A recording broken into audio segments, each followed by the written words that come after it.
Bonsoir, bonsoir. Deuxième vidéo sur les buffers. On va utiliser PlayBuff pour jouer des buffers. Petite note, j'utilise donc des buffers. En fait, j'ai créé un fichier qui s'appelle playbuff.scd. Et dans le même niveau hiérarchique, il y a un dossier qui s'appelle audio. Et là-dedans, j'ai quelques fichiers sonores. Donc, je vais utiliser ces fichiers sonores-là. On va commencer par charger ça dans des buffers dans Super Collider avant d'utiliser PlayBuff. Donc, PlayBuff, en fait, pas PlayBuff, mais plutôt le sous-dossier audio. Si je veux charger en mémoire tous ces buffers-là, je peux les mettre dans un tableau. Alors, première étape, aller chercher le sous-dossier audio, comme ceci. Et si je fais .resolve_relative, comme ceci, j'ai comme résultat, je vais refaire ça, mais un petit peu plus gros. Donc, je grossis avec Command-Shift+. Donc, j'ai accès à mon sous-dossier, j'ai le chemin en entier de mon sous-dossier audio. Et si je viens rajouter ici un /étoile.wave et que je me rajoute .pathmatch. Donc, ce que ça va faire, c'est aller chercher, en fait, tous les fichiers qui finissent par .wave. Donc, l'étoile, ici, c'est un wildcard, c'est un joker qui va correspondre à n'importe quoi. Donc, tous les fichiers qui comportent n'importe quel caractère suivi de .wav vont être inclus dans cette recherche-là. Donc, je viens faire je viens matcher. Je viens donc trouver tous les fichiers qui finissent par .wave dans mon sous-dossier audio. Donc ça va me retourner un tableau, un array de noms de fichiers. Donc ici, j'ai vraiment un tableau. Et mon premier item, c'est le chemin d'accès en entier vers craftco.wave. Ensuite, j'ai craft moyen.wave qui va être ici, et craft long, et ainsi de suite. Donc, tous les noms de mes fichiers sont, à l'heure actuelle, dans un tableau. Et ce que je peux faire, c'est, sur ce tableau-là, appeler la méthode collect. La méthode collect, ce qu'elle va faire, c'est me retourner un tableau. Alors, ici, je vais prendre l'argument qui est le nom. En fait, je vais l'appeler path. Donc, ça, c'est donc, chacun des éléments du tableau va être passé en argument à la fonction qui est le premier argument de ma méthode collect. Et donc, le path ici va être remplacé par chacun des chemins d'accès au complet, donc des noms entiers des fichiers sonores. Et de là, je vais être capable de créer des buffers. Donc, je vais me faire un buffer.read ici sur le serveur S. Et ce qu'il va y avoir ici, c'est le path. Donc, ça ici, en fait, ça va me créer un tableau avec un paquet de buffers et il faut que je l'assigne à une variable. Donc, je vais me dire buffers est égal à tout cela. Et ça va mettre, en fait, dans la variable tilde, la variable globale tilde buffers, une collection de buffers auxquels je vais pouvoir accéder. Donc voilà, c'est fait. Si je fais buffers de 0, dis-je, .play. La mayonnaise craft. Donc j'ai ma mayonnaise craft ici. J'ai la version un peu plus longue. Cette mousse au jambon se révélera aussi délicieuse que nourrissante si vous la préparez avec la mayonnaise craft.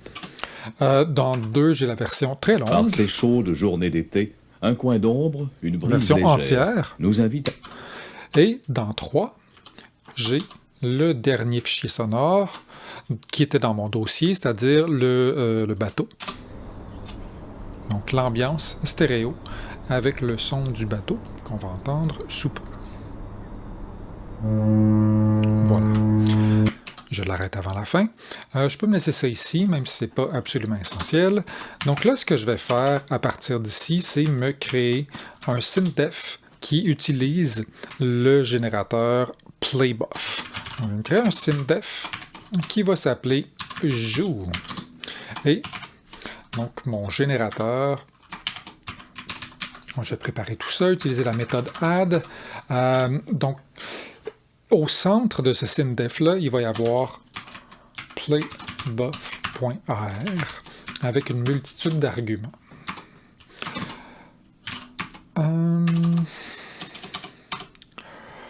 Je vais y revenir, je vais rajouter des arguments tout de suite. Donc, d'abord, un argument pour ma sortie. Je vais avoir différents arguments que je vais mettre là, éventuellement. Je vais mettre, tiens, la panure, 0.0, et finalement, une amplitude. Ici, je vais utiliser une amplitude de 1.0 parce que je vais jouer des fichiers sonores.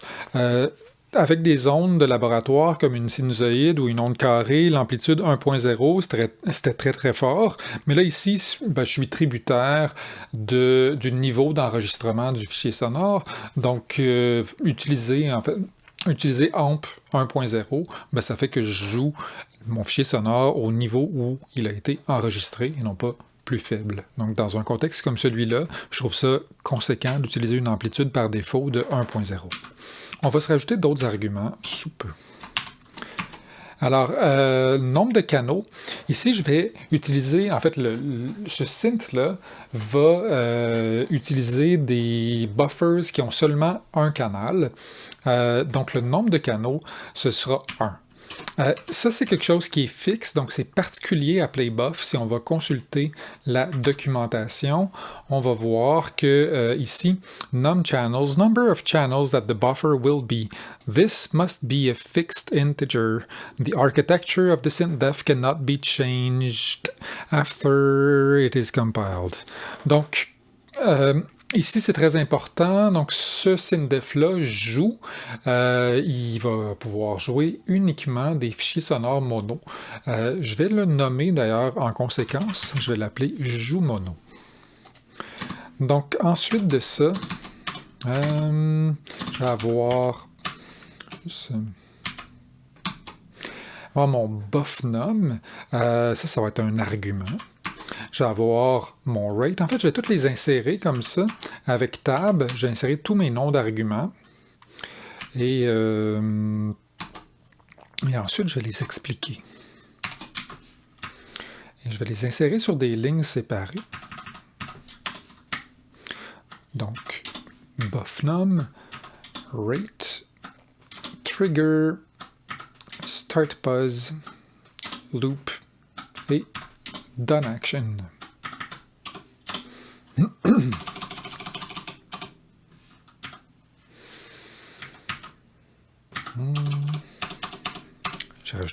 J'avais rajouté une parenthèse de trop.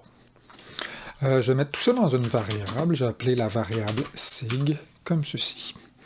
Alors, mon buffnum, en fait, je vais l'appeler, je vais créer un argument pour ça, et ce sera le numéro du buffer que je vais faire jouer. Donc, je vais utiliser l'argument buff pour ça. Rate, ce sera le taux, en fait, la vitesse à laquelle je vais lire chacun des échantillons qu'il y a dans mon buffer. Donc, mon buffer, en fait, si j'utilise un rate de 1.0, je vais lire chacun des échantillons. En fait, je vais lire 48 000 échantillons par seconde. Ça, c'est le rate, c'est le taux de lecture, parce que mon serveur roule présentement à 48 000 Hz. Si mon serveur roulait à 44 100 Hz, il lirait les échantillons du buffer à 44 100, il lirait 44 100 échantillons par seconde. La vitesse de lecture est indépendante de la fréquence d'échantillonnage du fichier que j'ai chargé dans mon buffer. Donc, si mon fichier a été enregistré à 96 000 Hz, par exemple, et que je le joue avec un serveur qui roule à 48 000 Hz, sans faire attention, sans faire de changement, il va être joué 2 fois plus lent, donc à 48 000 Hz au lieu de 96 000 Hz, et donc une octave plus bas. On va partir avec... Non, en fait, je vais le changer tout de suite. Le rate, au lieu de mettre juste 1.0, je vais utiliser un générateur qui s'appelle buffratescale.kr et je vais utiliser le buffer buff. Donc, ici en argument. Alors, qu'est-ce que ça va faire, BuffRateScale? Ben, ça va faire, en fait, ça va aller chercher un multiplicateur pour lire le buffer en question, le buffer qui est passé en argument, à la bonne vitesse. Donc, si j'ai enregistré, si mon buffer était enregistré à 96 MHz, le fichier sonore qui est dans mon buffer était enregistré à 96 MHz, et que mon serveur est en train de rouler à 48 MHz, ben, BuffRateScale va me retourner 2. Donc, BuffRateScale, si mon buffer est enregistré à 48 MHz, en fait à une fréquence d'échantillonnage qui correspond à la fréquence d'échantillonnage de mon serveur, ben, il va toujours me retourner 1. C'est vraiment une bonne habitude de toujours insérer BuffRateScale à quelque part dans le rate de playBuff. Ça nous permet d'éviter des problèmes de transposition inopportune. C'est particulièrement inopportun si on a quelque chose qui est enregistré à 44 100 Hz, par exemple, et qui est rejoué à 48 000 Hz. Donc, c'est à peu près 3/4 de ton plus haut ou plus bas, dépendant de l'erreur qui a été faite. Donc, c'est inopportun. Je vais rajouter un multiplicateur ici, qui va être ratio, et je vais me rajouter un argument.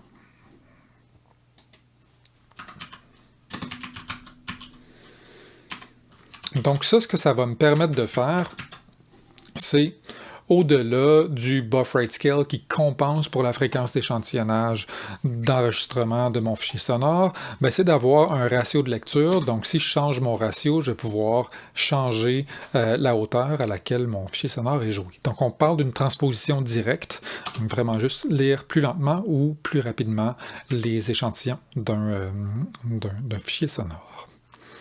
Argument suivant, le trigger. Alors, on peut aller regarder dans la documentation ici.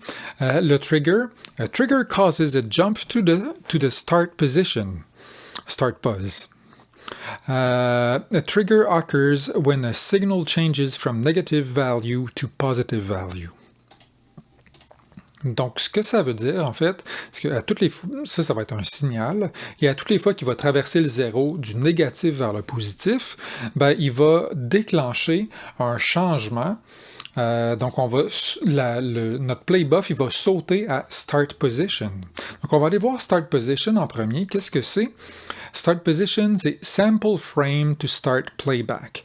Donc, ici, on parle de frame. Le Start Position, c'est vraiment un frame. Et si je regarde ici, si je regarde mon buffer numéro 1, et que je fais un query comme ceci, je vois que ce buffer-là a 319 507 frames. Donc, ma position de départ, théoriquement, pourrait varier entre 0 et 319 507. Donc ça ici, Start Pause, ce sont des frames. Ça va être important de s'assurer qu'on est en train de réellement donner une valeur qui correspond à des frames.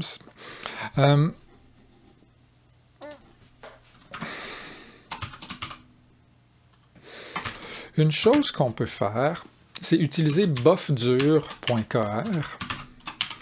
Buffdur, ce que ça va faire, c'est nous retourner, donc ici, buffdur get the current duration of sound file, et cette durée-là, en fait, ça va être la durée du buffer en secondes. En fait, c'est une petite erreur que je viens de faire. J'aurais plutôt dû utiliser buffFrames. BuffFrames, c'est get the current number of allocated frames. Donc, buffFrames, c'est le générateur que je veux. Alors, buffFrames ça va me retourner, dans le cas du buffer numéro 1, ça va me retourner 319 507. Et ce que je peux faire, c'est venir multiplier ça par une position. Je vais dire pause. Et ce sera ma position, en fait, ça va être pause, ça va aller de 0 à 1.0. Donc, en venant multiplier le nombre de frames de mon buffer par une position entre 0 et 1, ça me permet de toujours passer le même genre d'argument à mon SINDEF, peu importe la longueur de mon buffer. En passant un argument entre 0 et 1, en fait, ça me permet de venir me positionner soit au milieu à 0.5 ou à la toute fin à 1.0.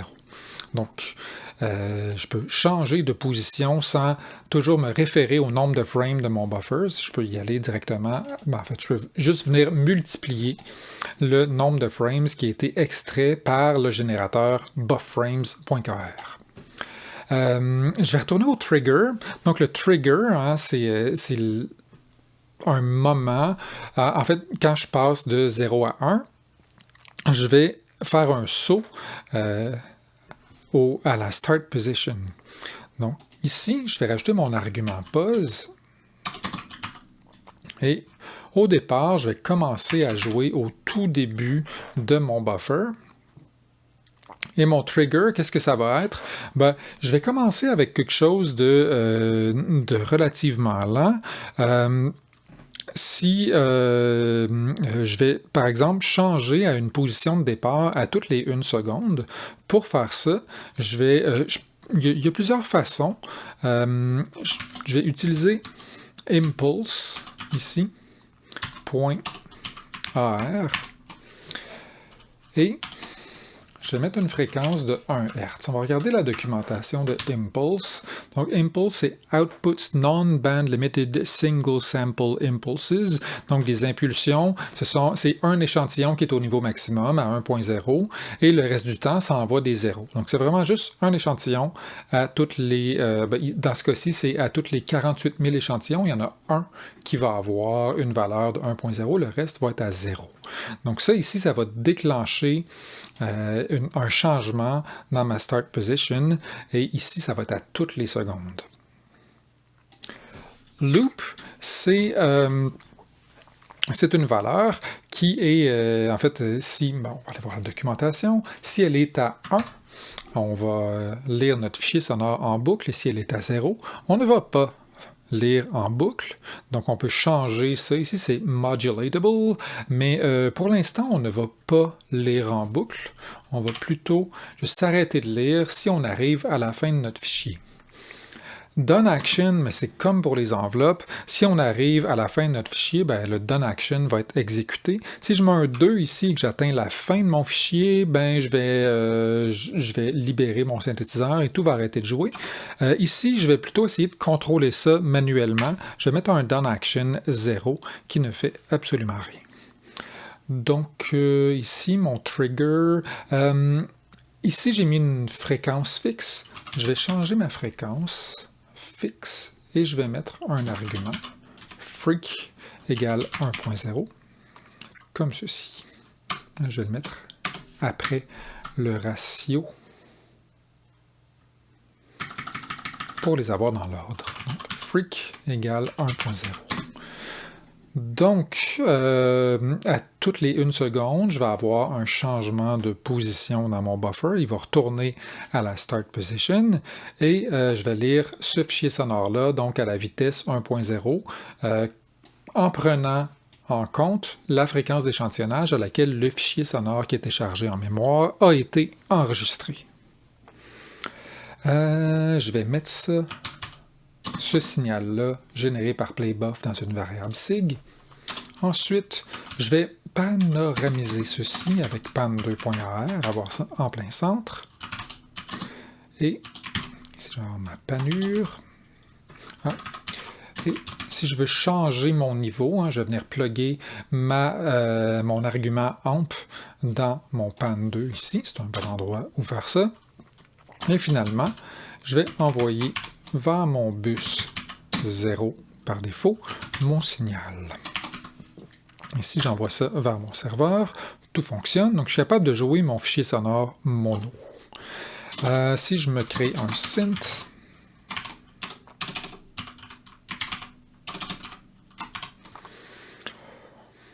je vais envoyer ça sur le serveur S et je vais le faire joue mono par défaut. La mayonnaise gras, la mayonnaise gras, la mayonnaise gras, la Donc, mayonnaise on ne se rend gras, pas la tout à mayonnaise fait gras, la mayonnaise gras, à la fin de notre fichier sonore et on commence à 0. Si je passe des arguments, ici, je vais pouvoir, par exemple, changer de buffer. Là, on jouait buffer 0. Je vais dire plutôt buff 1. Donc, on n'aura pas exactement le même bout de texte. Cette mousse aux jambes, cette mousse aux jambes, cette mousse aux jambes, cette mousse aux jambes, cette mousse aux jambes, cette mousse aux jambes, cette mousse aux jambes. Maintenant, si je veux, ce que je peux faire ici, c'est venir changer la position de départ. Donc, si je fais pause, que je mets 0.5, je vais commencer à lire exactement au milieu de mon fichier sonore. 600, 600. Peut-être un petit peu avant. Ah, aussi délicieuse, ah, aussi délicieuse, ah, aussi délicieuse, ah, aussi délicieuse. Ou plus loin. La mayonnaise gras, la mayonnaise gras, la mayonnaise gras. Se révélera aussi, se révèle.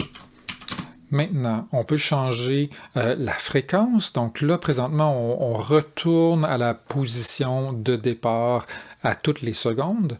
Mais si j'augmente la fréquence, je peux retourner, par exemple, à toutes les demi-secondes. 2 fois par seconde, je vais retourner au départ.